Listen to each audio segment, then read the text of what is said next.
Malik Lee. I am the Executive Director of Stable Arts. Just want to give a little bit of context for the room of which we are gathered today. We are sitting in Oakland-based artist Sadie Burnett's exhibition, The New Eagle Creek Saloon. The exhibition is an homage to her father, Rodney Barnett, who founded the first black gay bar in San Francisco, which was, yes,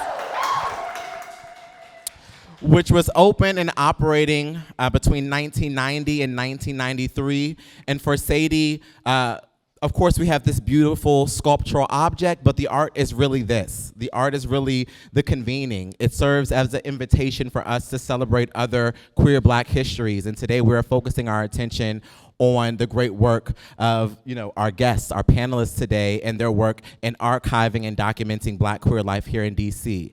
I want to give a very big thank you to the People's Archive and the DC Public Library for partnering on this program, rather. Thank you. And I am going to now invite up Maya to pass the baton and have her introduce the lovely panel and conversation today. Thank you so very much.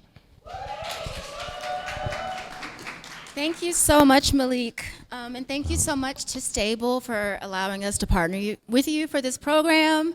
For those who don't know, the People's Archive is the local history repository at DC Public Library.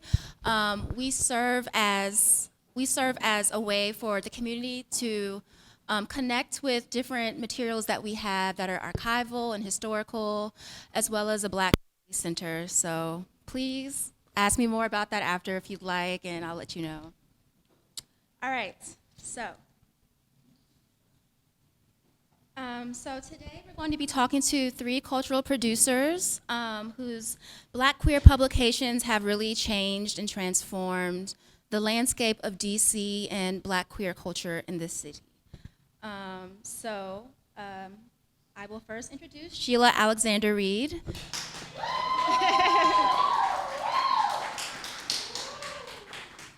So Sheila Alexander Reed has been a vital part of the LGBT community for well over 20 years. Well over. She started as a party promoter in the early 90s with two other friends and called themselves VTR. In 1993, Sheila ventured out on her own, starting Women in the Life, LLC, which carved out spaces for Black lesbians to interact through dance parties, concerts, open mic poetry sessions. Women in the Life magazine was founded in 1993, and she published 86 issues. The magazine focused on an audience in DC and the surrounding region that few, if any, mainstream or LGBT media outlets considered in their coverage. At its peak, the magazine reached hundreds of thousands of readers across over 40 cities. In 2002, she started the Women in the Life Association, a social justice organization whose mission is advancing the rights of lesbians of color through cultural affirmation, education, and advocacy. Sheila was the producer and host of WPFW's Inside Out, the only LGBTQ FM radio show in DC. From 2015 to 2022, she served as the director of the Mayor's Office on LGBTQ Affairs. Her work is rooted in the belief that we must do our part to create an intentional culture shift in a world that is seeing a sharp rise in hatred, patriarchy, racism, bigotry, gender bias, homophobia, transphobia, and xenophobia. So thank you so much, Sheila, for being here.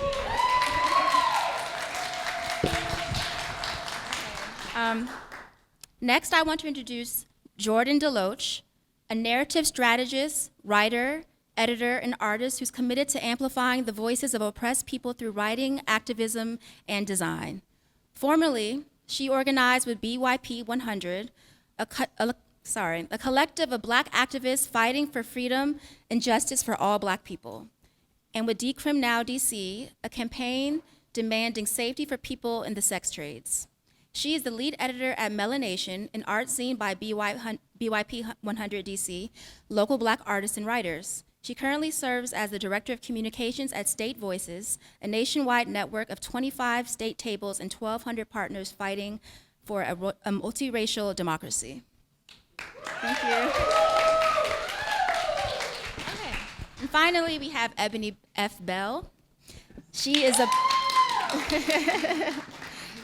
She is a business owner, speaker, and trailblazer who shines bright in the world of entrepreneurship, diversity, equity, and inclusion, LGBTQ issues, media, and activism. She is the founder and editor of Tag Magazine, an award-winning print publication and media company serving LGBTQ women across the country. After seeing a lack of LGBTQ women represented in local publications, she decided to start this magazine and website to tell stories, provide resources, and create events. In 2018, Ebony founded the TAG Scholarship Fund, a scholarship created specifically for young, queer, women of color who can't afford to attend school.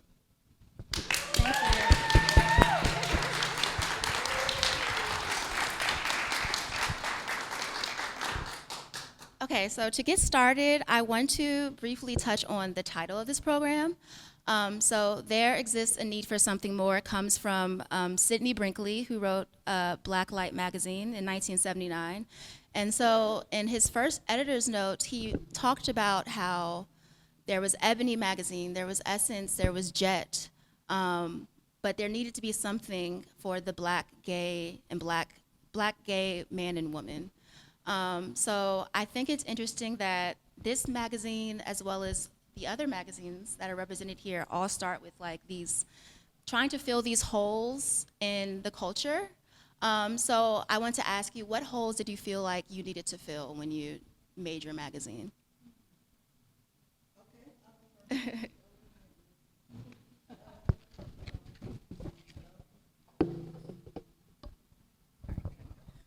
Hi, everybody. How are you? Thank you for coming out. And happy Pride Month, by the way. Each and every day, not just in June. Let's be clear. What was the question? Basically, Why? why did you Why? do this? What hole were you filling? So when I started this in the early 90s, well before many of you were born, there were two publications in D.C. One was, well, actually there was only one at the time, Washington Blade. And it was very white-centered, very male-centered, and quite as it's kept, you know, they try to evolve, but I think it still stays there, right? The whole LGBTQIA plus movement was centered on white maleness, even though we've been there since the beginning. We've been sort of marginalized since the beginning. And so I felt that that magazine, that newspaper didn't really see me, value me. And let's be clear, I've worked at the Washington Blade since then, so these are good people, but the point is, you're gonna center what you know. And if we're not at the table, we're definitely not gonna be involved in the content. So I was having a lot of parties around DC because when I came out, I was a late bloomer, I was 26 years old, and I found that the club scene was very, it was less than ideal for me. I was a young professional, and so I started having parties myself. And one time, right before a party, I read an article about black women dying of breast cancer at much higher numbers, even though we don't get breast cancer as much. And that really struck something in me, so I went to FedEx down the street, this is Pennsylvania Avenue, Capitol Hill, and I printed 100 copies of that article, and I put it at the front door of the party that I had on Pennsylvania Avenue. And about 2 hours into the party, all 100 copies were gone. There's only probably about 300 people at the party, so a third of them had already picked that up. So I went back to FedEx, made another 100 copies, came back, and about 30 minutes later, it was gone again. So I was like, there's a need here. Like, people are like hungry for information. So that inspired me to really make a little sort of 11 by 17 folded over into a newsletter, which ultimately became a magazine. But really it was because it was filling a void of addressing not just people of color, because when it's male-centered, they'll sprinkle in a couple of black males in there as well, but there was absolutely no representation for women, much less women of color. I'm a little shy, y'all. Sorry. Hey, y'all. My name is Jordan Deloach. I use any pronouns. And with several comrades in BYP 100, an organization that fights for Black liberation, in 2016, we started planning out a zine for local Black artists, local to the DC area, to explore what liberation looks like through poetry, comics, short stories, and essays. And I'm sure y'all remember 2016 and how 2016, even though oppression has been centuries long, this current rise of fascism that we've been seeing recently, 2016 sparked a lot of it when Trump got elected to office. And so when we created this magazine, we wanted to be able to explore, through creativity, how can we create a world that none of us have felt yet, but that we all deserve? A liberated world where we can be ourselves, where we can thrive, where young Black, queer, and trans people can grow up and be safe and held. We haven't seen that world yet, and creativity is one of the best ways to activate the radical imagination. And so what does it look like when we can get a bunch of Black, queer, and trans folks together and exploring their creativity and compensating folks, because we got to compensate people for their work and their labor and their brilliance, and explore all those ideas together. So we wanted to create a space where we could do that. And so that's why we created the zine. And that's why we also, whenever we released a zine, we would throw a party. Parties are very important to our culture, as y'all know. And at these parties, we would also have people perform poetry, songs. We have a couple folks here that have performed at Melanation parties before. And so we really wanted to create that space. And then I also want to note how significant it is for movements like this to be intergenerational. When I was in BYP 100, several organizers there, including Jakendria Chahan, Dominique Hazard, who invited me and introduced me to you, to this panel, would hold an exhibit called Chocolate City, where in a home, like a home we would rent out, they would put different things about Black, trans, and queer history in DC. And we would also honor the people in the movement who have laid the path for us. And do you remember the Chocolate City? We will reference you all the time. Sheila, yes, yes. And so it's also, I feel so honored to be here and to be a part of this movement. So thank y'all so much. Thank you. How's everybody doing? Good? Good.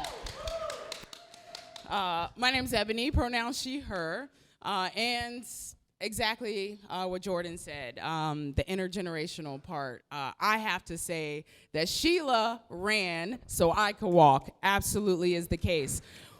Oh, absolutely. I think they'll see that for sure. We started TAG in 2012 for the exact same reason. But I realized that even before then, I was always creating spaces where I didn't see myself. And then I would think to myself, certainly I can't be the only one that feels this way, that looks this way, that identifies this way. So I feel like I've always had that itch to create spaces when I didn't see them. At University of Maryland, College Park, I remember going to the queer group that they had there. And I still didn't really feel at home. I was like, where are the queer people of color? Where are they?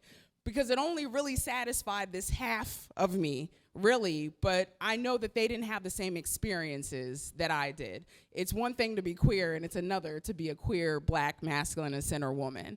And so I started True Colors of Maryland, specifically for queer people of color at University of Maryland. And I think that's where that whole entrepreneurial spirit came through, is seeing what you can create for other people and creating a safe and inclusive space where people feel seen, they feel heard, and they feel understood. I always say one of the most powerful things you can do in this lifetime is make somebody feel seen, heard, and understood. And I believe that all three of us on this panel is exactly what we've done.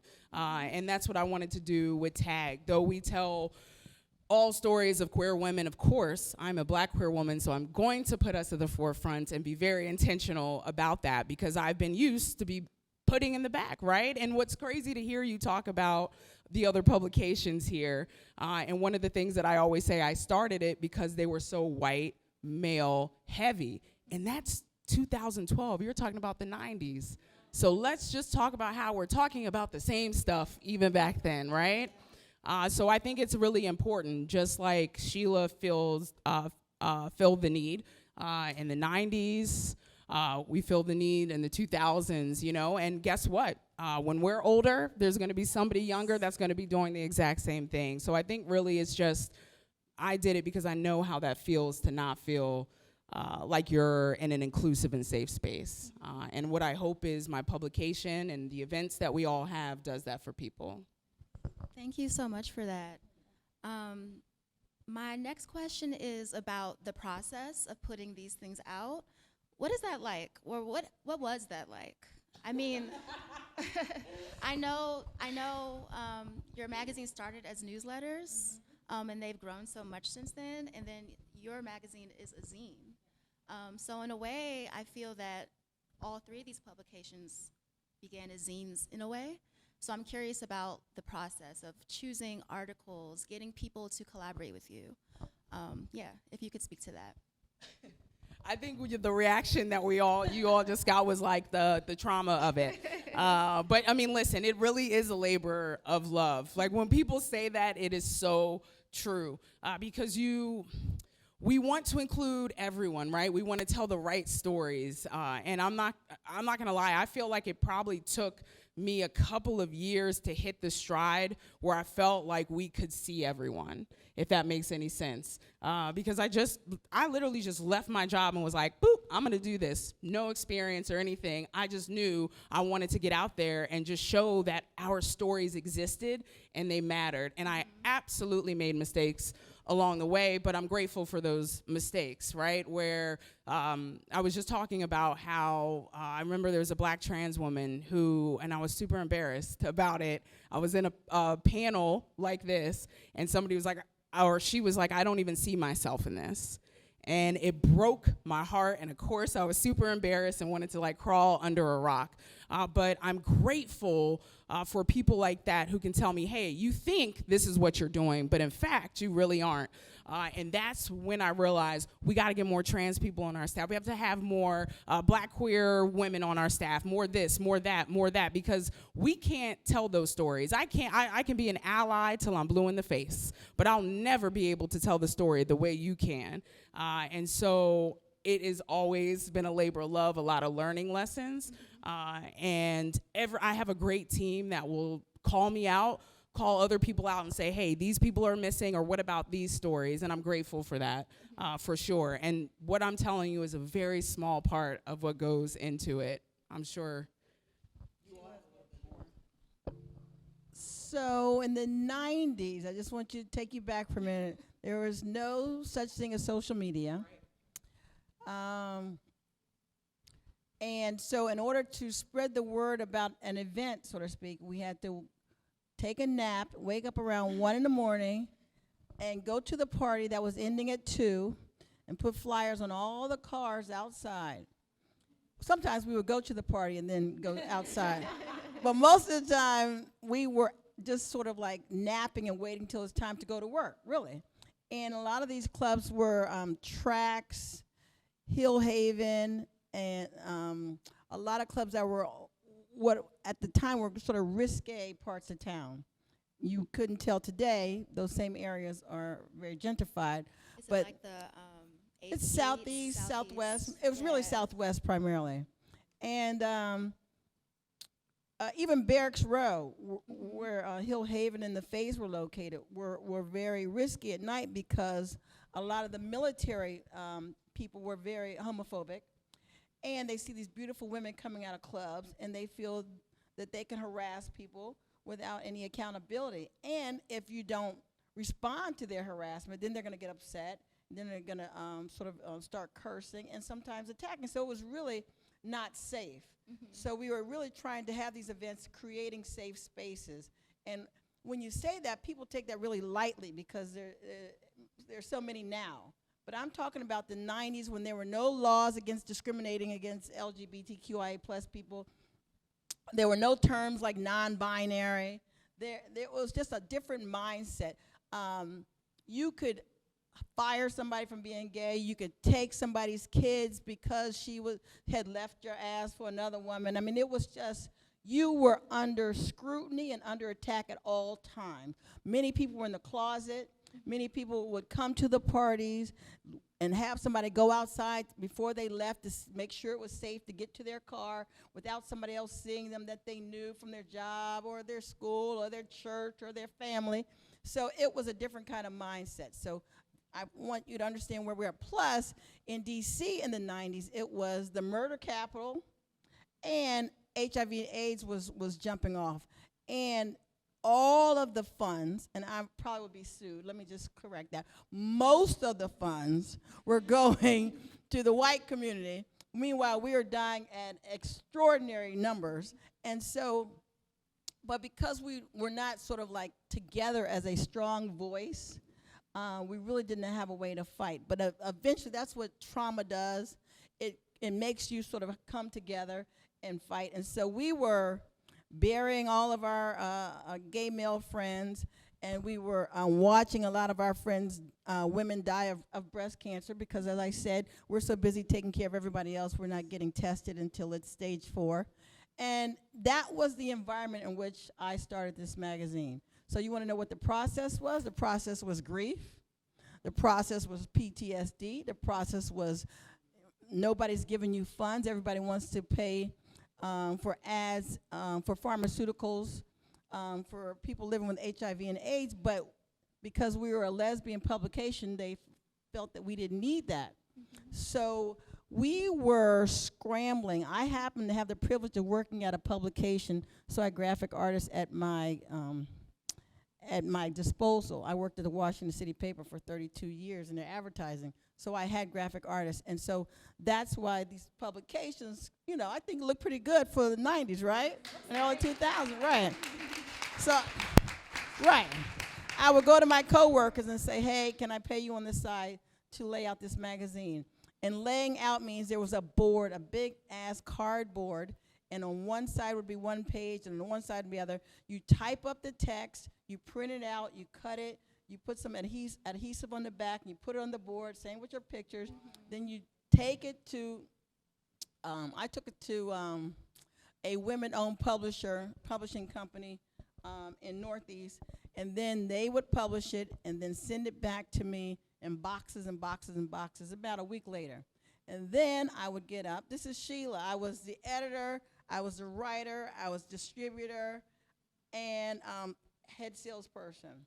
So then I would get these boxes, and I had, you know, really good friends who were also writing and also distributing. We would go to Sister Space and Books, we would go to Llamas, we would go to Lambda Rising, we would go to Mr. Henry's in Adams Morgan, which is no longer there. We would go to Mr. Henry's on Capitol Hill, we would go to Trax, we would go to all the clubs and all the places where gay people sort of connected and put the magazines there. Whitman Walker, and Whitman Walker had lesbian services, a separate building.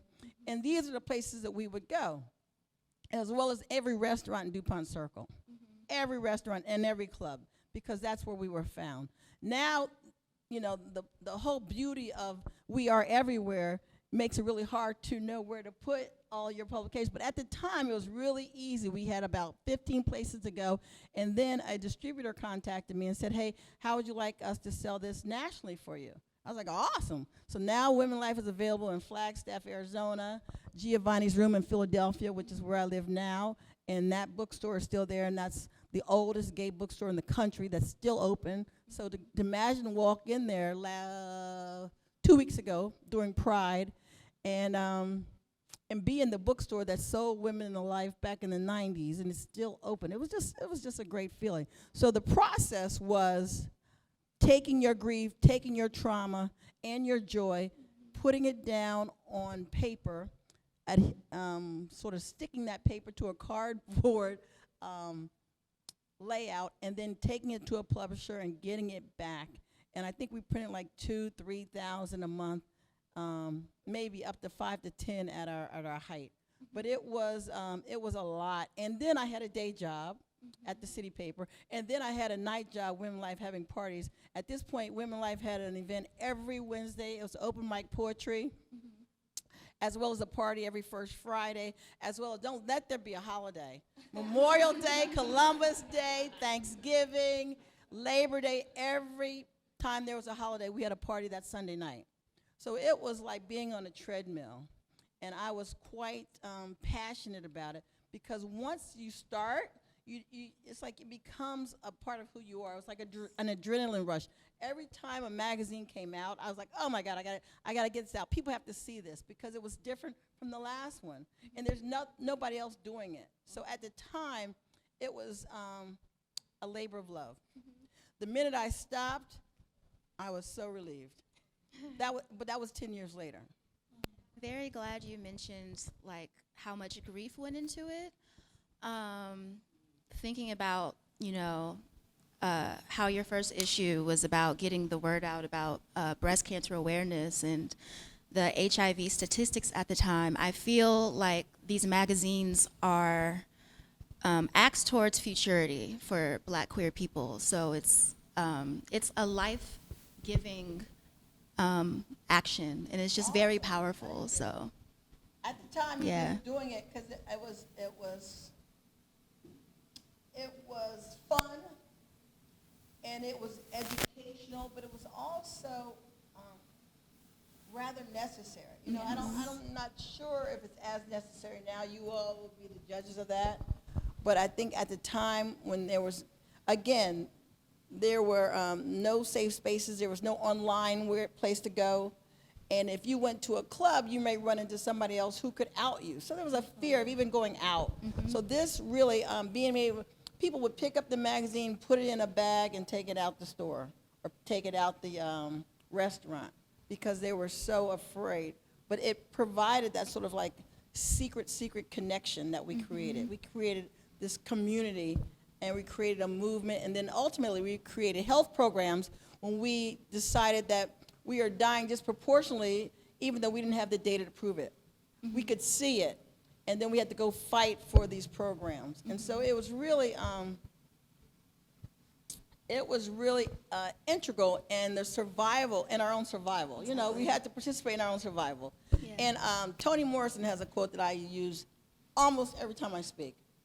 If you can only be tall while making others small, you have a serious problem. And I'll say it again really slow. If you can only be tall by making others small and on their knees, you have a serious problem. So again, my point with the magazine was the fact that we will be tall, you will not make us small, we will not be on our knees, and you have a serious problem thinking that you can do that. And look at where we are today. Same thing. So many people say, oh, when they talk about the gay movement, you all, they don't really sort of appreciate the hard work we put into it, because all of the rights exist now. You got marriage equality, you got all the laws, don't ask, don't tell us, everything has been already put at your feet. And so then there's no really sense of appreciation, because you didn't earn it. We earned it for you. We fought for it for you. So now that all this hate is coming back up, you get to enjoy what we fought for. You get to have a sense of what we went through. And now you need to be connecting with my community, Ebony's community, and your community. You are the latest community, right? So we need to strategize and work together, right? Because it doesn't matter about my particular methods, may not be the methods that you use or the methods that Ebony uses, but it's the work. It's the work, because this hate ain't going nowhere. We fought it, she fought it, she's fighting it. It's all here, and it ain't going nowhere. So why not build on the work that each other has already done to fight this thing? It's going to keep coming back. So when people are like, oh, they take it for so much granted that you can get married, that you can adopt, and all these other little things that we fought very hard for. I can remember fighting for marriage equality in D.C. when they're like, don't use the word marriage. Black people gay rights is not the same as civil rights. Am I not black? Can I be gay and black? So, yeah, I fought my people, I fought your people, I fought these people, we fought everybody to get where we are. And there's so little appreciation for it that I feel like now that we are back where we started, perhaps you can get a sense of what we went through, because we're all going through it together. So now let's deal together. So, you know, the universe has a way of really teaching people lessons. So let's learn these lessons and let's move forward together. I don't know where I went. I went to church. I'm so sorry. Thank you. But yeah, that's important. I'm telling you. This is 30 years later and we're still here with the same Yeah. fight. So, The more things change, the less they don't. Is it something like that? Yeah, the more they stay the same. Yeah. What's interesting for me is everything you're saying, it's wild because I feel like I've said it myself. And in a way, I don't want to say I feel defeated, but I'm like, how are we still doing this right now? If you all, at least, I don't know. I want you all to get so much from this conversation, but the one thing, if you get anything from me, is we have to support one another and uplift one another. That lack of support you had and those advertisers you had still happens today to TAG, because it is run by a Black queer woman and we're talking about lesbian and queer women issues. So we don't get that same love that those white publications get. Nope. Yep, exactly. So this isn't to complain. I just want you all to know those small Black businesses, the Black-owned media companies, they are working 10 times harder. They're delivering those magazines themselves because we don't have the money to get somebody else to do it. It's happening still today. So let's just make sure that we continue to support and work together and uplift one another for sure. And I didn't mean to cut you off. Oh, no. Y'all, I feel like I'm in the audience. I'm getting so much life. No, I'm getting so much life from y'all. And it's such a pleasure to listen, because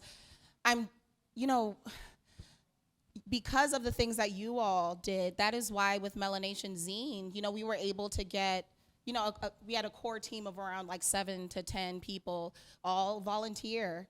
And we would just go to each other's houses with a bunch of magazines that we found, like we could find for free, cutting things up, making collages, sending emails to local organizations that we know work with the communities that we're also a part of, to like find people who want to submit art.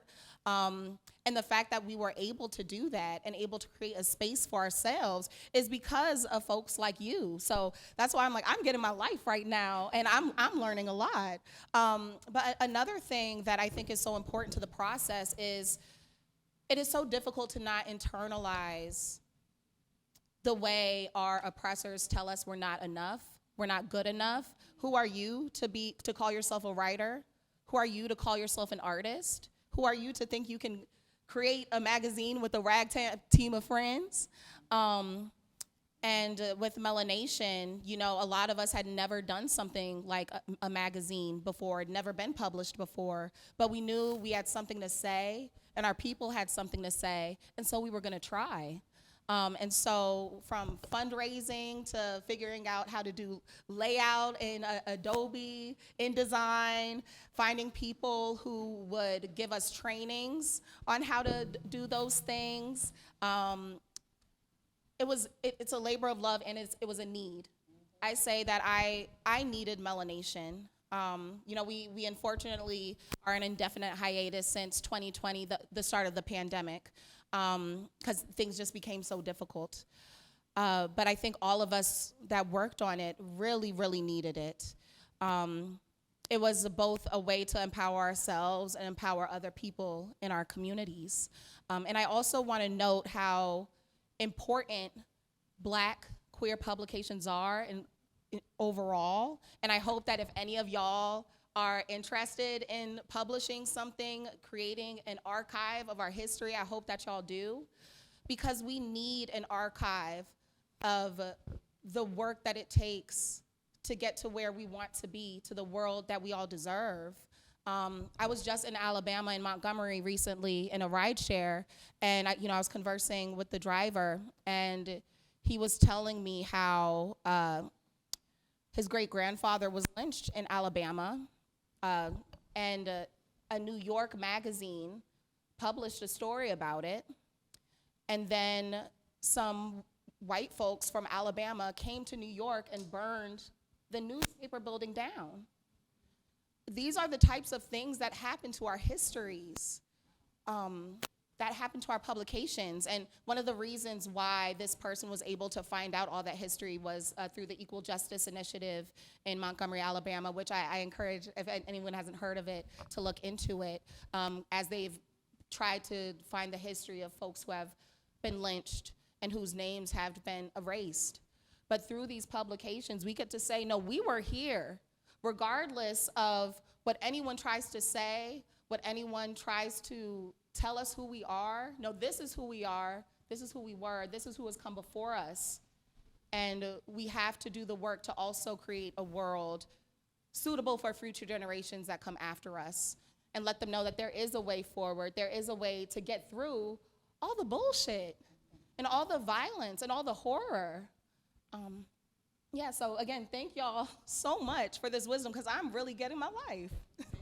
Same. Yes, just to piggyback off that, you talked about how these magazines are historical records. I'm also struck by how all of these publications also look back. Women in the Life, there are several issues where you talked about queer women from the past, and I know, Ebony, that's something that you're very passionate about too, looking back. And then for Melanation, there was a great issue that you republished. I'm forgetting the manifesto. The Star Manifesto, is that what you're talking about? When a group of black women came to DC to protest. Oh, yes, the call to Negro women. Yes. So I just think it's so powerful that you not only create a record for what's happening in your present moment, but you make sure that people know what happened before, and that brings futurity for queer people. And it's a type of queer optimism that I really admire. So if you would like to just talk more about that, everybody. All right, I'll take this one, y'all. There is so much power in our ancestors and our people. You know, people say there's nothing new under the sun, just different like aberrations of things that have happened before. And there's so much to learn when we are able to access those histories, like a call to Negro women, which I was very grateful to work on with an amazing advocate and organizer and prison abolitionist named Miriam Kaba. I'm not sure if anyone's familiar. Yes, Miriam Kaba is brilliant. Speaking of like an intergenerational movement, a call to Negro women was published back in the 50s. And they were talking about how Black women are under attack too. You know, so many times Black women are just treated as this like saviors, helpers, you know, playing in the background and just trying to make sure everybody else is okay, the foundations of their families, the foundations of their communities. But we're being impacted by oppression too. We're also being locked up. We're also being imprisoned. And we also have a voice and we have a power. There's a significant power to that. When I was working on a call to Negro women with Miriam Kaba and reading how the systems of oppression that we're facing today are the same overarching systems, a tactics shift, but it's the same overarching system. And I actually think that the rise in fascism that we're seeing today, which, you know, during Pride Month, usually you will at least see corporations trying to make a quick buck off of us with a bunch of, you know, pride merchandise and stuff like that, but you don't even see that as much now because of the rise in fascism. I see that as a direct response to the power that oppressors see that we have. And so when we think about the people who come before us, when we think about what's happening now and the world we're creating for future generations, we have to anchor it in an intergenerational approach. We have to be connected. We have to remember that we were here.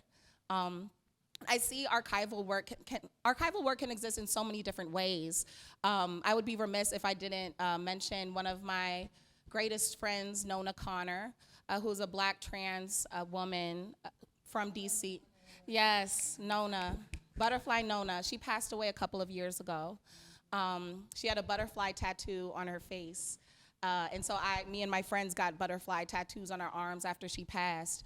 And I see even that as archival work, as remembering that people were here, and you cannot erase them. You will not erase them. You will not erase their struggle. You will not erase their pain. You will not erase their joy, their power, everything that they are. And so when we look back on people who have come before us, like A Call to Negro Women, Marsha P. Johnson, different Black trans folks who have passed, or people who are still living now. Miss Major is an incredible Black trans woman who recently released an awesome book that I can't wait to read. That is the work. That is how we're also making sure our ancestors and their spirit and the spirit of liberation is living on and growing. So I picked up a bunch of the, a bunch of the postcards. I'm gonna put them all over the walls of my home because that feeds me. And that reminds me of why I'm called to do what I do, why my friends are called to do what we do. And it's that hope. So thank you for that, for the postcard. And thank you to Maya for printing those postcards. It's like you don't really realize the volume of work until you see the volume of work. Yes. So I'm sitting here, I was like, wow, that's a lot. 86 issues, of which probably 76 were every single month. Wow. Every single month. After about 76 to 80, I was like, we're going to do this quarterly. Why am I killing myself? And then that last 2 years, we're doing 2 issues a year. I mean, it was just like, But I wanted to just circle back to when you mentioned Alabama. All of us came from the South. I don't care what anybody says, oh, I'm from Boston, whatever. Your people came from the South. There may have been a couple of boats that landed in maybe Baltimore at the most. The point is, my people are from Birmingham, Alabama. My mother's from Birmingham, Alabama.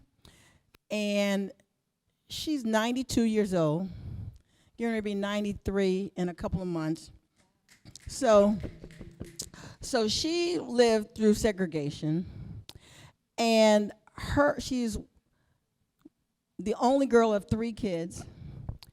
And her older brother dated the older sister of one of the girls killed in that Birmingham bombing, church bombing.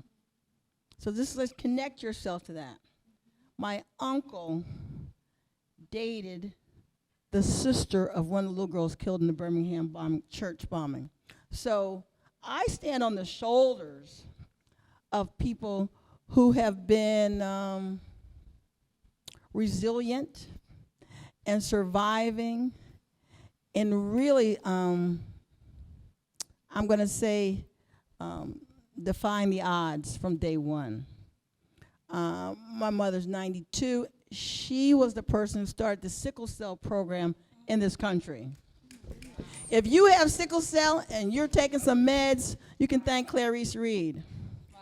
She was at NIH. They wanted to give all the money to Tay-Sachs disease, which is a disease that affects Jewish people. And they're like, well, sickle cell only affects Black people. There's no need to put a lot of money in research and development into that. And my mother's very, very smart. She's very tactical. She said, I listened to all of it, and I waited until the last minute, and I came at them full guns a-blazing. And she said, and I'm going to tell them why this is important. First of all, the Black people are the ones that do all the work for you all. So without them, are you going to be out there? Are you going to be out doing all this work, low-level work? So she got the money, and then once they opened up the purse strings a little bit, she pushed further and called. So if you go down Georgia Avenue and across from Howard, there's a little door that says Sickle Cell Program. That's where it started. It's no longer still there. It's across the street in the new pretty building. If you go anywhere in the country, she started the program there. So I have to really be a badass to be her daughter It just comes with the territory. And I feel like I am still working on it. So yes, this is amazing, but I'm still working hard to meet her expectations and to meet my expectations of standing on her shoulders. She was the one who had to go and comfort her brother and comfort her brother's girlfriend when they lost their little sister. You know what I mean? And she has to be the one who had to go to the colored-only water fountain. And then to have to be the only black woman, the only black person in her medical school class. This is in Ohio now. And then the only black woman to have their own pediatric private practice in Cincinnati, Ohio in the 60s. I mean, so she is just shattering glass left and right. So that's whose shoulders I stand on. I'm not going to ever talk without trying to bring up my mother and my father. He was a badass in his right, but he was a male. He got some male privilege. I'm going to talk about women today, right? So, I mean, so this is the point of it. We all stand on the shoulders of those who came ahead of us. I'm so blessed the fact that she's still alive and very clear, very clear. When I told her I have this new job in Philly, well, what's your vision? She's 92 years old. What's your vision? I just started. I don't have a vision. Wait, Sheila, you need to get a vision. What are your goals? What are your priorities? I'm like, wow. She's 92, coming at me like that. So I am doing my best to keep up, just to meet her expectations, because she's like, Sheila, I did this with so little. Look what you have. You need to do this. So I'm saying to you all, we all have to do this, right? Because we have so much more. And we're not going to be able to do that until we look at what has come before us. I cannot stress it enough. So everybody in here, you're like, well, what's my role to play? Your role to play is like, let me contact Ebony. What can I do to help the magazine? What is a zine? How can we get the zine to come back out? Sheila, how can we contact those archives? How can I get this out to people who need to do a thesis? How can I contact the People's Archive? Do something, right? Be inspired today. Leave here, do something. I don't care what you do, but do something. And that is the whole goal of these conversations, not just to look down memory lane, but to say, how can we be inspired? When I look at things about the civil rights movement, I'm like, wow, I need to get my ass moving. I'm not doing enough because I can see what they went through. So if you take nothing else away from this conversation, be inspired in the fact that I want to be able to say that I've done my share. So that's my sort of intergenerational speech here. This is planting the seed. Watering the seeds so that you all go out and plant, and then we can come. You can say, Sheila, you inspired me. I want you to come to my event. Sheila, you inspired me. Read my book. Yes, I hope to inspire you, because you all are going to be on the shoulders of those who came before you as well. So do not sit back and just appreciate what we've done. Be thinking about what you can do to further the work that we're doing. Thank you. Where that came from. Thank you. Thank you. And I wanted to loop back around to how you were talking about a lot of this history is not that long ago.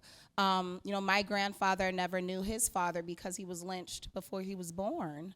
My father just recently learned that his high school had only been desegregated like a couple years before he started attending.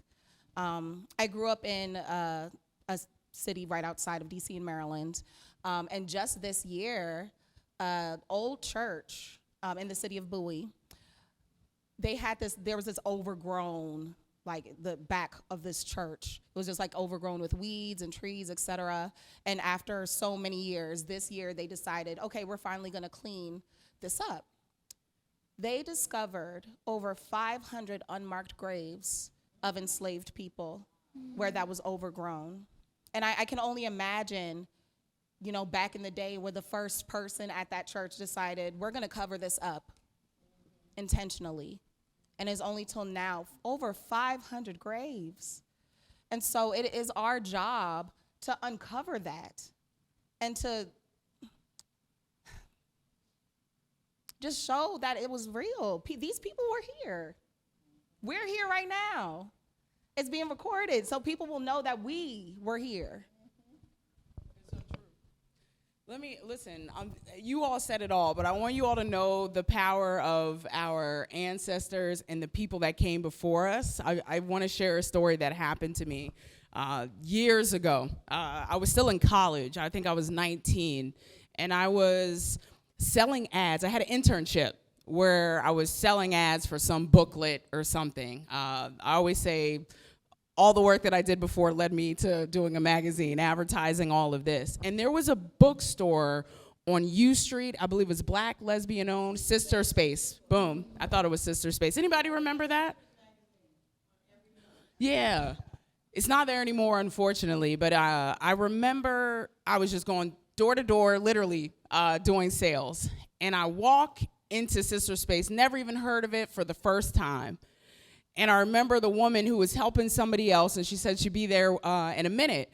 And I walked in, and I don't know what came over me, but this has never happened in my entire life. All of a sudden, it's like somebody just wrapped their arms around me, and boom, I'm crying in the middle of this store, this bookstore. Isn't that wild? And I'm just crying, and I'm like, and she comes over to me, and she's like, are you okay? And I'm like, I don't even know why I'm doing this. I don't even know why this is happening.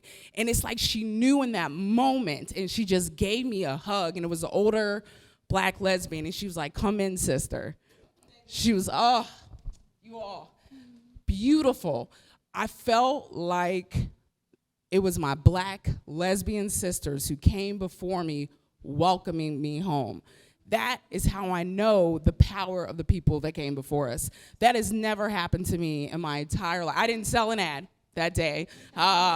Did not sell the ad. That's because I could care less at that point, but I just knew that power was so strong. And then I've come to find out it's Black lesbian owned. They have support groups there. They have book readings there for people who look like me, identify like me, and it made so much sense. And I never forgot that feeling and how she made me feel.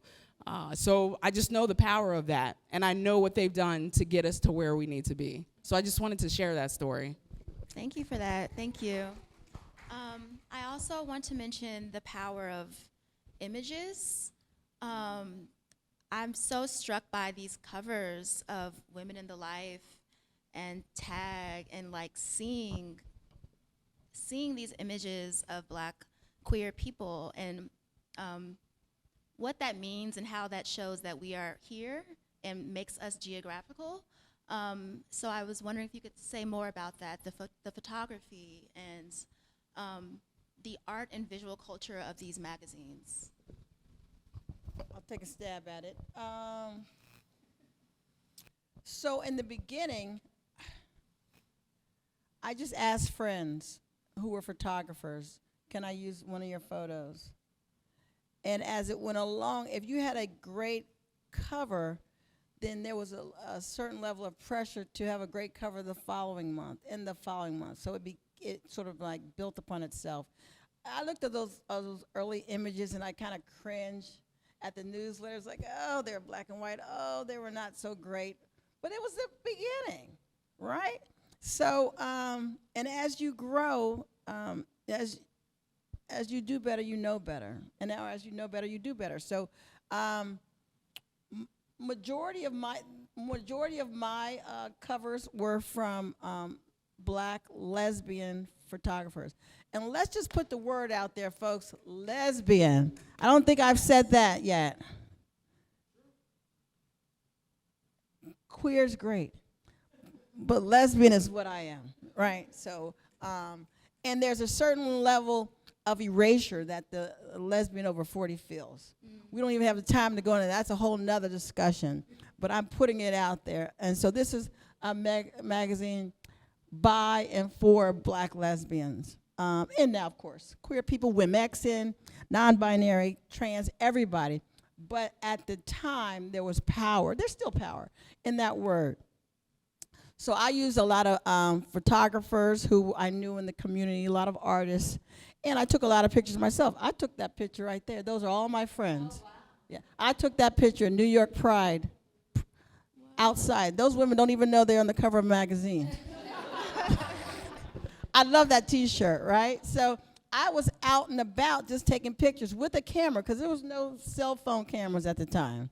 I had a camera out there. And sometimes as time went on and when we moved closer to the year 2000, away from the 90s, like almost everybody on these covers is a friend of mine because they were taken by other friends of our mutual friends. And so I believe that, with the exception of Angela Davis, she's not, I don't know her. I do not know her. I know Nicole, and these are all my friends on the magazine. So either I took their picture or their friends or their partners took their pictures. And once the magazine took off, I took that picture in my living room. Once the magazine took off, other people started coming to me and say, oh, would you like to use this picture? Would you like? So it took on a life of its own. But yeah, I really think that working in a newspaper, again, gave me the sort of, I would say not the vision, I worked in a visual space, in a visual publication, so I knew the power of images. And I made sure that there's dark-skinned women, light-skinned women, biracial women, women with locks, women who are bald-headed, women with perms, afros, everybody. I wanted to make sure that we really included everything. Because when I looked at a lot of advertisement at the time, I never saw two black women together. I contacted the person at Olivia Travel, and she, the salesperson, not the owner at the time, she was at a Pride event, and she's like, why don't you guys come on, it's only $3,000-$4,000. And I looked at their publication. I said, you've got white women, you got white women with black women. You don't have it. I can't find two black women anywhere. Why would I come with my black partner? We've got there's a black woman right there. Yes, but she's with a white woman. Can we not be together? What is wrong with that? And so I was very conscientious of the fact that there was a sense of erasure, even back then. And so when that's me, by the way, I didn't have a picture. So I just grabbed the baby picture that month. That's how desperate it was. When you're doing publications, that was me, with those little fat legs. Anyhow, yeah, so back to the point at hand. I used graphics that were available to me, and I also understood the fact that there needed to be, that we come in all shapes, sizes, and colors. And I think that that's really what I was trying to do. Now, when I look back now, I don't see a whole lot of non-binary. I kind of consider myself androgynous, but now it's considered non-binary. I don't see enough of that. I didn't see any trans. And so, again, as we evolve, but at the time, I wanted to make sure that every type of woman was represented. And I think that was really powerful in the graphics. And that's really what made people pick up the magazine. Not necessarily the content, but the covers. So it was powerful. Yeah, and I would love to say, speaking of photography, I don't know about y'all, but for me, the best photographers I know are Black LGBTQ people. And I feel like that's because we are forced to see the world in different ways and see things that other people aren't able to see, and want others to see things that are intentionally hidden by white supremacist agendas. And I want to uplift two local Black lesbian and a Black bisexual woman photographers in DC, born and raised in DC. One is Beverly Price. I don't know, yes, Beverly. An incredible photographer, an incredible archivist, taking pictures of neighborhoods that are going through gentrification, going through violence, and pictures of families who are existing anyway. And then there's Tony Lane. I'm not sure if folks are familiar with Tony Lane, but Tony Lane is an artist and photographer who teaches art to other disabled folks at an organization called Art Enables.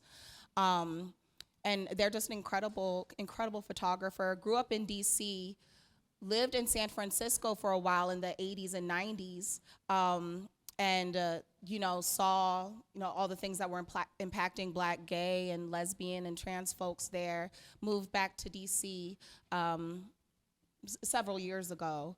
But they're both incredible, and I can see in both of their work how when you are marginalized in society, in order to survive, you have to be able to adopt different lenses through which to see the world.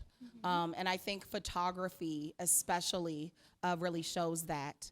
And with Melanation, most of our covers were either collage or drawings, and they were all created in community with others.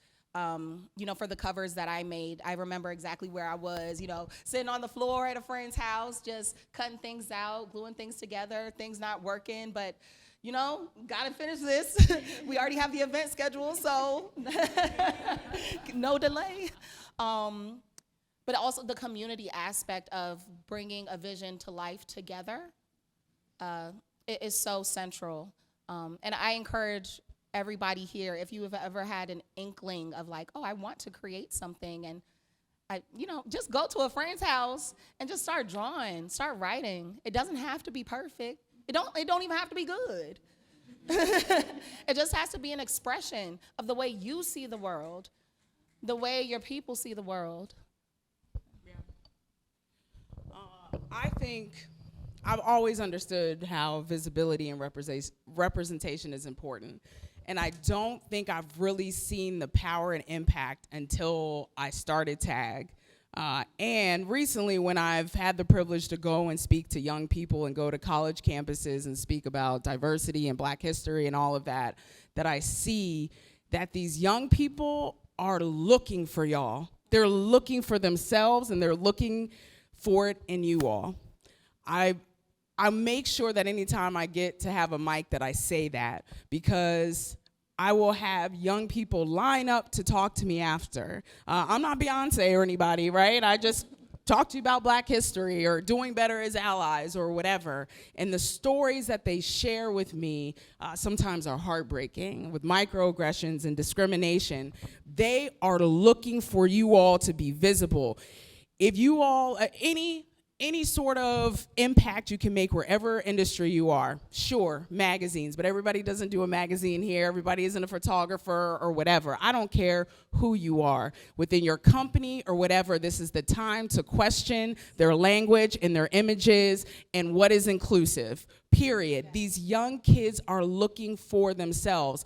I'm a big kid, and I get excited when I see somebody who looks like me in an office space. I'm like, oh my God, I didn't even know you were here. Like, I know that feeling, so I can't even imagine how they feel. Listen, I feel like I'm sharing these crying scenarios with you all, but I don't know. So it's a full circle moment, and now that I realize it, there was a young lady at Bridgewater College in Bridgewater, Virginia, and I just got finished doing a Black history presentation, and she was one of the last people to come up to me, and when I tell you it was a full circle moment, she had tears in her eyes, and she couldn't get out the words, and I knew exactly what she was feeling, everything. I said, don't even say anything, just give me a hug.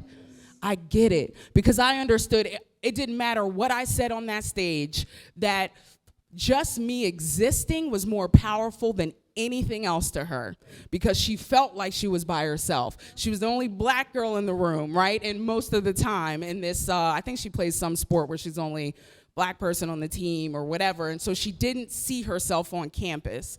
I'm not telling you this to make me look good. I'm telling you this because I know they're looking for you all.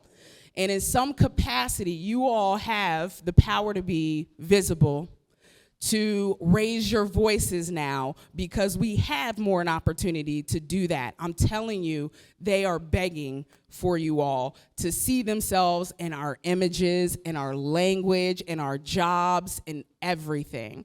Imagery is so important, and representation is so important, because if people don't see themselves, they're not going to be there, period. They're not. And I'm so glad you brought up the youth. Children are the future, and yeah, exactly. Rest in peace, Whitney.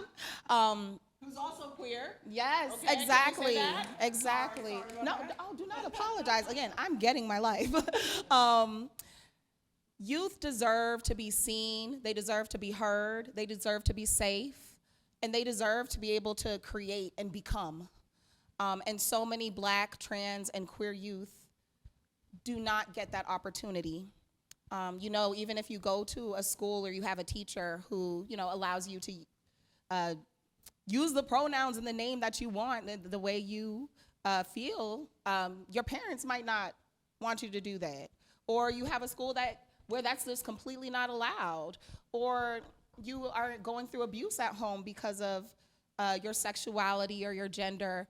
So many youth going through abuse run away from home because they've gone through their own risk assessment that tells them, I am safer out on the street than I am in this home.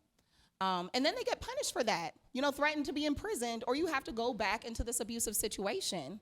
We cannot stay with this idea that, what happens in the home stays in the home, and that's just their family's business. We are each other's harvest.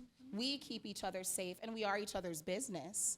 The Melanation team a few years ago got to go to Thurgood Marshall School and help the students create their own artwork, essays, and poetry, and put it into a zine that they could take home with them. And just the act of creating, not even the act of having a finished publication, but the act of creating helps you discover so many things about yourself and about the people around you. And having a safe space to create means everything. So we definitely have to look out for the youth and give them those opportunities to become who they want to be. That's great. There's an Audre Lorde quote where she says something similar to that about creating. Does anybody know that quote by chance? Anybody look it up for us? I'm just curious now. I wanted to try to say it, but I would have absolutely ruined it. But I'm just curious. Everything you said is a beautiful Audre Lorde quote. She talks about creating the space for all of us to thrive, especially our young people. I was Google Audre Lorde quote. I'm not quite sure. Anyway, we can do that later. I apologize, but what you said was really beautiful. This has been so beautiful. I want to wrap it up soon and give it to the audience, but I had so many questions, but the way our conversation is going, I just want to ask, given the state of print media right now, it sounds like you are so devoted to this medium, and I want to ask, why are magazines such a place for radical movements? Why is the revolution here for you? Well, I don't think it has to be in print, Okay. Unfortunately, print is really at risk. I think and the good thing is that the radical movement has moved to wherever the next thing replacing print is, right? It could be online, it could be in social networks, wherever, it can be zines, wherever it is. Print, something about being able to hold it in your hand and turn a page, for me, is really powerful. That's me, For those of you who don't know how old I am, I'm going to tell you right now, 60-something. Early 60s. The point is, that's my thing. That's my era, right? It may not be somebody else's era, and it's irrelevant. Find something that appeals to you, that speaks to you, and hold on to that. My only downfall, I would say, the negative is that now everybody with an opinion is now considered a journalist. Right. Hello? So, right. And because, an op-ed does not make you a journalist. And so people confuse opinions with facts. And that's dangerous. But that's, same thing can happen in a magazine or a newspaper or in a zine or on a social media outlet, the platform. It doesn't matter. I think what's important is find something that speaks to you. But also, I would just make a point of tune into what the opposition is saying as well. I think that we tend to just sort of surround ourselves with people who think like us and talk like us. And as you can see, that's what's happening with people on the other side of the fence. And I'm not naming names, but if you surround yourself with only people who think like you and speak like you, then you will never understand how the other side thinks. You'll never be able to prepare yourself when they come at you. Just like you think you're right, and they think they're right. Just like you think this is wrong, they think that's wrong. So again, I think the problem is we do not even turn on the other channels to hear what other people are saying. Because I often wonder, how could they think that, right? How can you think that drag people reading to kids is more problematic than guns? Last I checked, guns kill people. I've never seen a drag person reading to a child kill a child. How can you think that? How can you think that this is the biggest threat that you need to take on? So I have to turn on the channels, to listen to the rhetoric, to say, oh, they've twisted this narrative to meet their own narrative. And that's what happens. But unless I know their narrative, unless I know how they're thinking, how will I be able to prepare myself to combat that narrative? So that's what I say. Find your platform, find your medium, paper, print, zine, but make sure you also check out what other people are saying who don't agree with you. Oh, sorry, I misunderstood. Do you have time? Okay, thanks. Yes, find your platform, and because the need for countercultural narratives and stories and real news to be uplifted is so important. Noam Chomsky writes a lot about mainstream media, the big papers, the big news stations. All of these are run by huge media conglomerates who are part of the 1% and have a vested interest in pushing forth certain narratives to maintain their power. Sometimes a lot of these mainstream media publications will include a story or two, that's a bit more radical, but even that is a matter of managing consent and managing dissent. Again, Noam Chomsky writes a lot about this, and a bit better than I can speak to it. But we have to be able to tell our own stories and get into our communities and share those things. And, print is becoming a lot tougher. I do think that it is great to have a print aspect where possible, especially for rural communities and communities that do not have as much access to the internet, which is also an intentional thing by those in power. And it's just so important for us to be able to connect with each other and meet each other where we're at in all the different kinds of ways possible. But yeah, we do have to pay attention though, because if we don't pay attention to what mainstream media is saying about us, sometimes we can easily fall into their narrative traps and play the game by their rules, which only serves them. But when we take a countercultural approach, then we can completely subvert that narrative.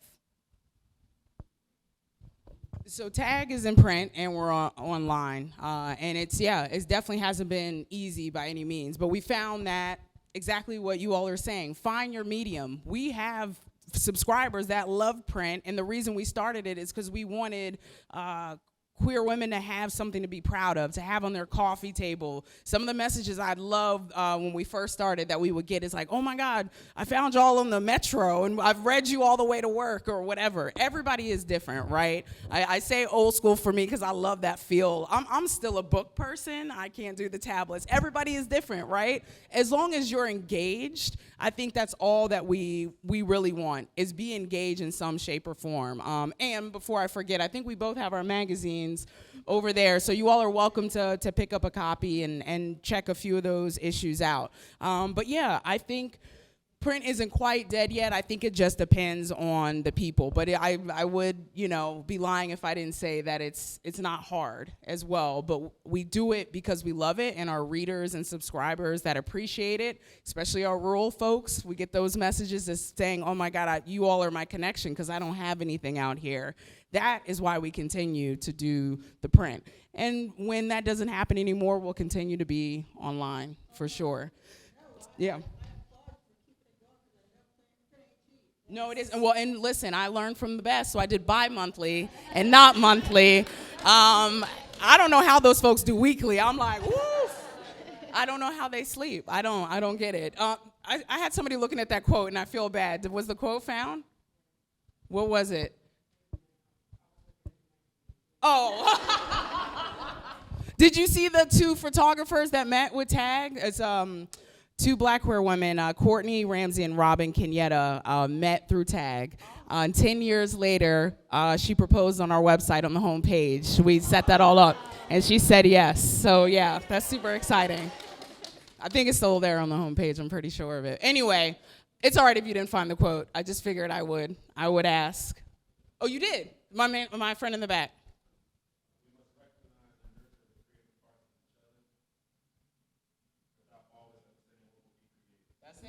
That's it. Did everybody hear that?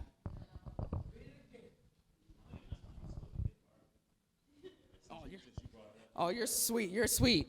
All right. She said we must recognize and nurture the creative parts of each other without always understanding what will be created. That's what I felt you were saying. Sorry, Maya. This went rogue, didn't it? No, thank you so much. Do we have time for some questions from the audience? Okay. Do we have any questions?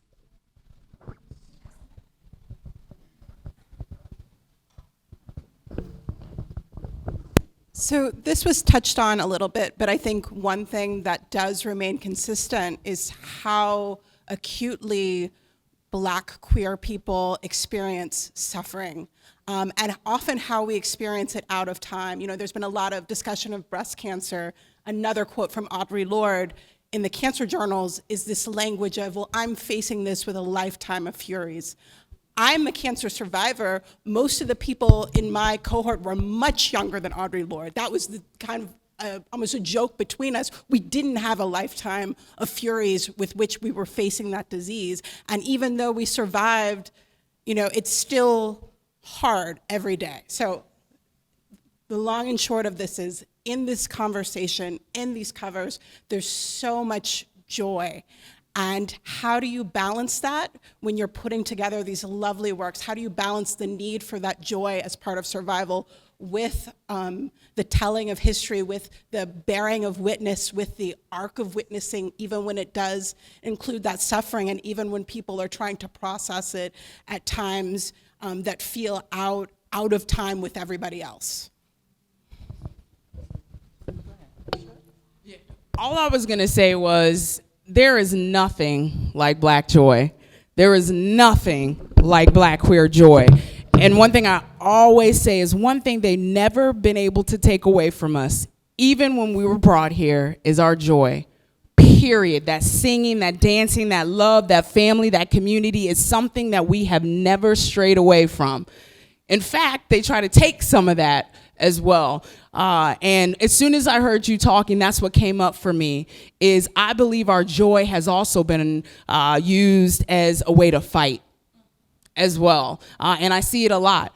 They don't like when we're laughing and carrying on and enjoying each other. You should be oppressed. I just told you to do this, but here we are gallivanting and enjoying ourselves, right? I think in a way it gives that joy, at least for me, I can't speak for everyone, gives me power.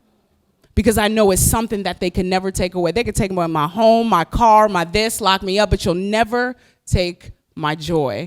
And I think it's easy to say, right? It's easy for me to be like, oh, I'll just be joyful in this trauma, right? I'm not saying that, and I have a feeling Sheila's really gonna probably break it down a little bit better, but I think because that joy also gives us power is a way that we're able to balance that as well. That's just my 2 cents.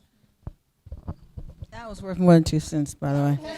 I was gonna say that one of the pictures that has passed by is a book. It's just a picture of a book. and it says Zora's Journal.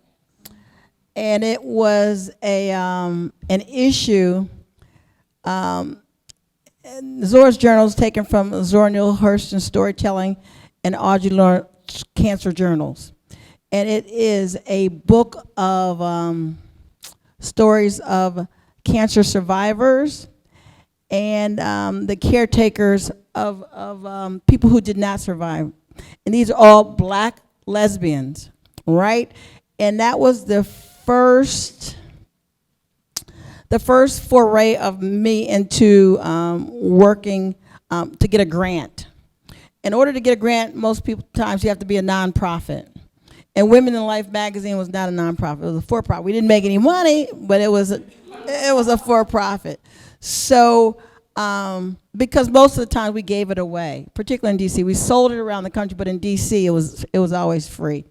And we curated stories and told people that this was a specific issue. It was sponsored by Montner Project and Avon's breast cancer program. And I had a hard time getting people to understand the importance of early detection. We all had those little things you hang on your shower about check yourself, check your breast, self-exam, blah, blah, blah. But we are so busy taking care of everyone else that we don't have the time to do that.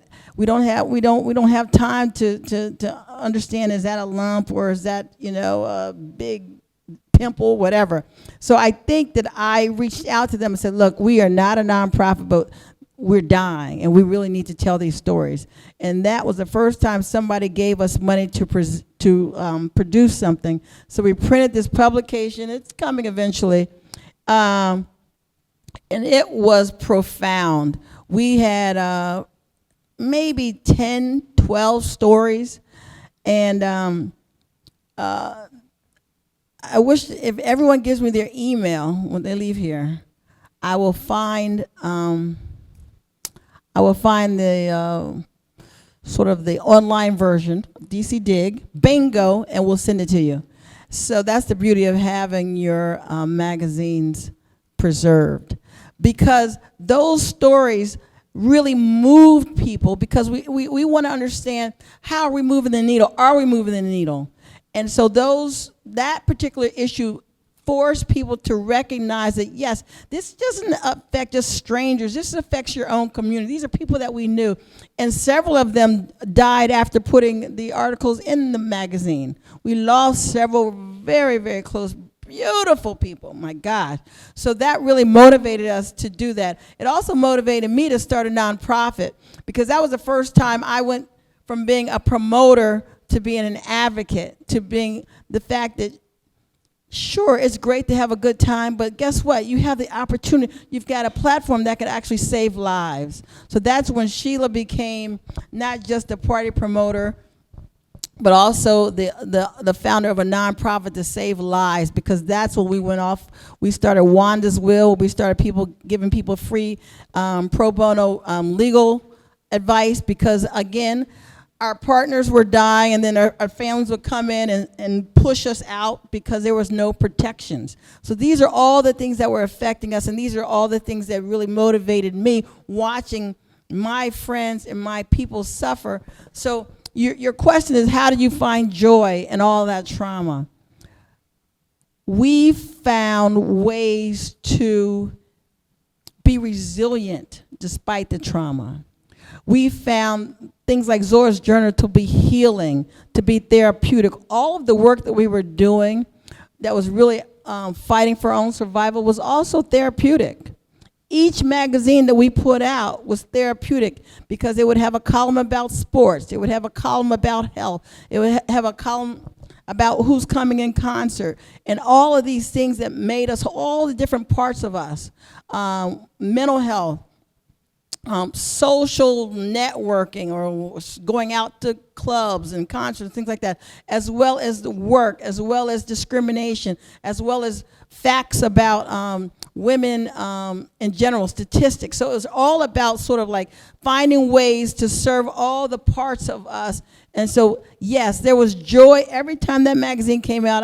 I was exhausted, but I also had a level of joy, and I want to spread that joy to, like Ebony said, we are here. There's another quote I have from June Jordan that said, some of us did not die. We are still here. And so that is really what that magazine meant every month that we came out. We are still here. And we found joy by letting people know that despite everything you bring at us, we are still here and we're not going anywhere. And I think this event in this room could be summarized by saying, look, we are still here. And just a brief addition to that, I also love how in your question you also named the importance of being a witness. I think being able to be in a community with folks, even if it's a small one, where people will see you and witness your pain and sit in that with you, I think even just that somehow opens up the possibility to transmute that energy into something just transformed. And you know, we're all just trying to discover what is the meaning of life? Why are we here? You know, how did our ancestors who were enslaved, how did they wake up every day? How did they fall in love? I don't know. But I think through the act of creating and being a witness to creation, we're trying to figure that out. I mean, I think there can be joy and laughter and humor even in those moments when we're trying to figure that out. And even like looking at the absurdities of the world. The world is so chaotic and absurd, and sometimes all you can do is freaking laugh. But at other times, all you can do is cry. All you can do is stay in bed for days and hope that there is someone in your community who will be there and encourage you to let them witness you and let them see you. And publications, artwork, writing is one way that we can all be a witness to each other. Be healing. Yes. Oh, no, I already.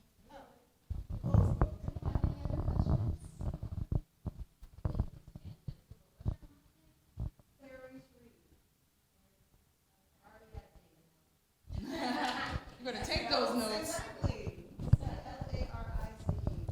Wikipedia too. I want to be in Wikipedia one day. C-L-A-R-I-C-E. Last name's Reed. R-E-I-D.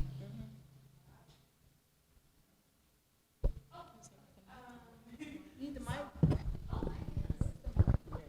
Thank you so much. Ooh.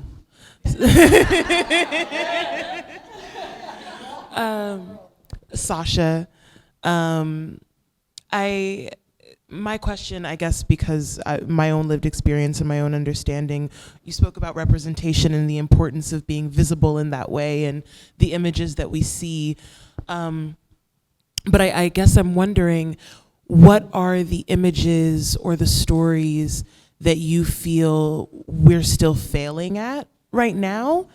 Because I know that we're sort of heralded in being this generation of utmost inclusivity and in being hyper visible in some ways. But I know for myself, I know that disabled stories are something that I'm not seeing, or myself in a larger body, that fat women's stories are something I'm not seeing. But for you in your own publications and in your own experience, where are we failing?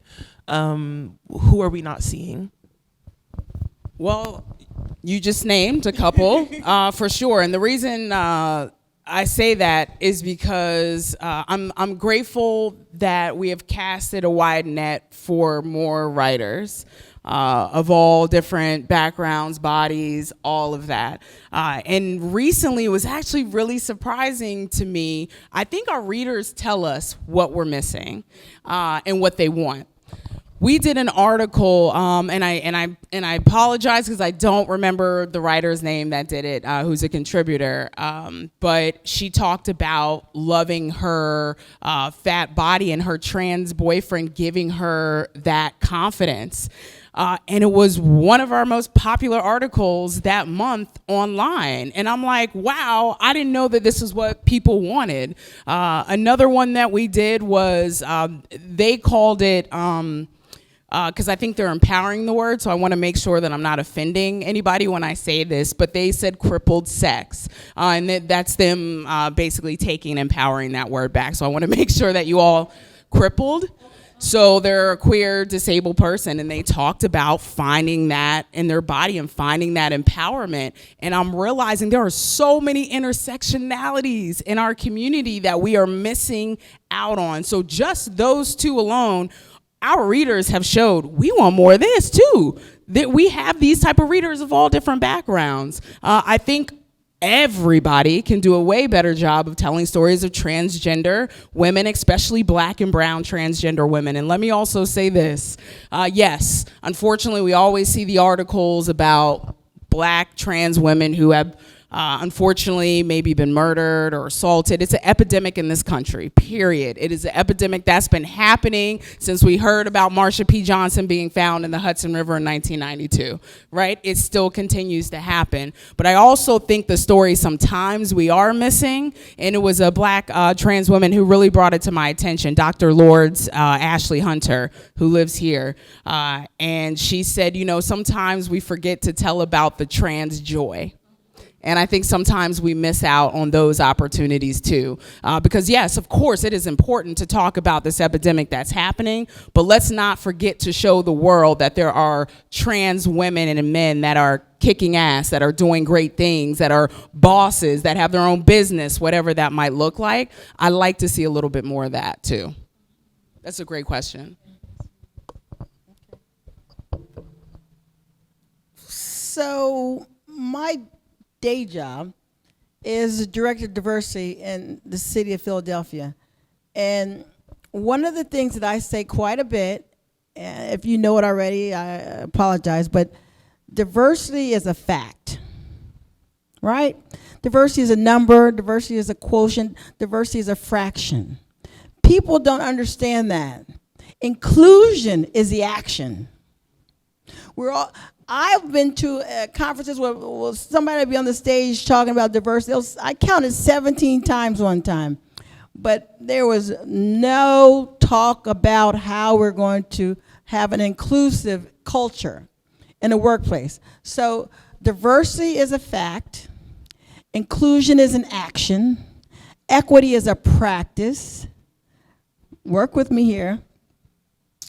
And accessibility is a right, and belonging is a feeling. And a lot of people will say, what's the difference between inclusion and belonging? And if you see something that resonates with you, if you feel that you are part of the team in your workplace culture, that's a sense of belonging. To be invited to a meeting, it's an act of inclusion, but it's an empty act, right? If you don't have a say at what's being said in that room. So diversity is getting lots of different people in the room, but 90% of them don't have power of the 10%. So they don't speak up because they know when they speak up, they're going to be ignored and or poo-pooed. So that is where we all started off in this whole DEI A and B world. So what you're saying is what is missing. Accessibility is missing. That's why we've added the A. Belonging is missing. That's why we had to add the B, because people were so excited that they had diversity in the room, but they don't get it. That is just a fact. That's just a number. Inclusion, equity, belonging, accessibility was all the work needs to be done. So accessibility is what I focus on. Also, diversity is not just people looking different. We're talking about socioeconomic diversity. We're talking about religious diversity. We're talking about, Black people also are you black doesn't necessarily mean you are from the U.S., right? Let's talk about, our Caribbean black brothers and sisters. Let's talk about what we call our connection with Latinx. So these are all the things that you're missing. We're all so busy, focusing with a myopic lens of who we are. When I looked at, this is just a quick segue, at Netflix's new show called The Ultimatum. How many people have seen that? Hold on. No. I refuse to watch it. I refuse because I don't see two black women, period. That is what I'm looking for, belonging. I don't belong. Yes, there's a black and I hear in a Hispanic couple, whatever. Why can't we get two black lesbians? It's 2023. That's true. You gonna make us be here all day talking about multiple. That was a great question. I love how everybody knew exactly what Yes. It's the loudest the room got all day. So much there. And another set of stories that I would love for us as like a broader community to uplift more, pay attention to more, and cherish more are the stories of Black, queer, and trans drug users and sex workers, people who are on the streets.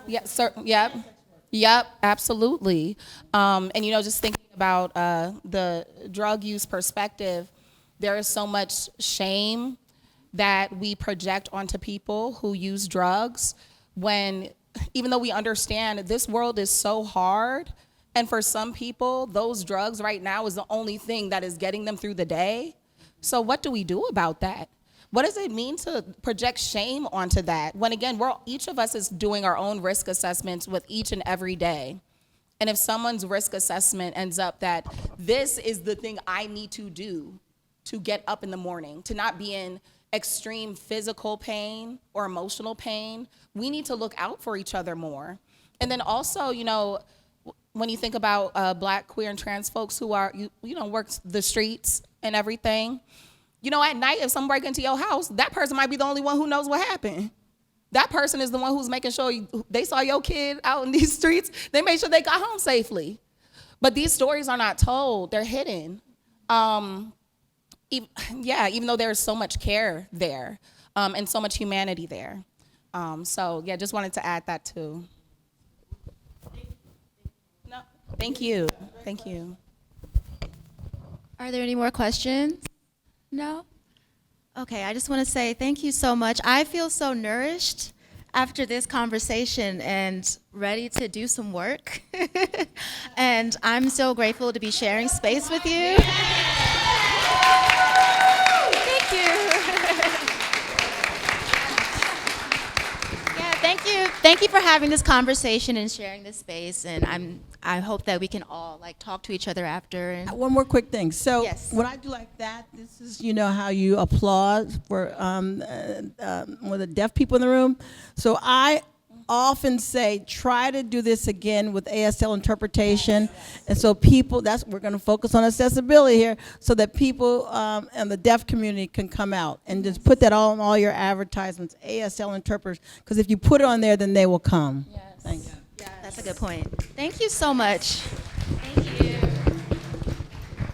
And if there are any writers, photographers in the room, I'd love to talk to you. Seriously, please let me know. And we have some magazine issues back here. We have magazine issues, and we also have postcards that you can take on the bar. Thank you. I was getting next. So we're going to resume I hope you can stay and hang out and meet someone new. We're going to resume our bar service. We also have some catering in the lobby. So if you want some lunchtime bites, please partake. But again, thank you for joining us this afternoon and hang out for a little bit longer.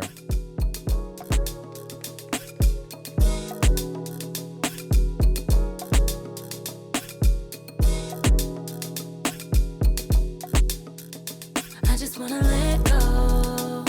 I so low, speaking on my arrow, but they don't know.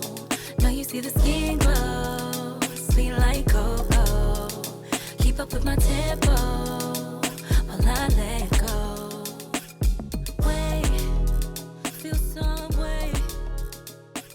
I'm in my bag, he slow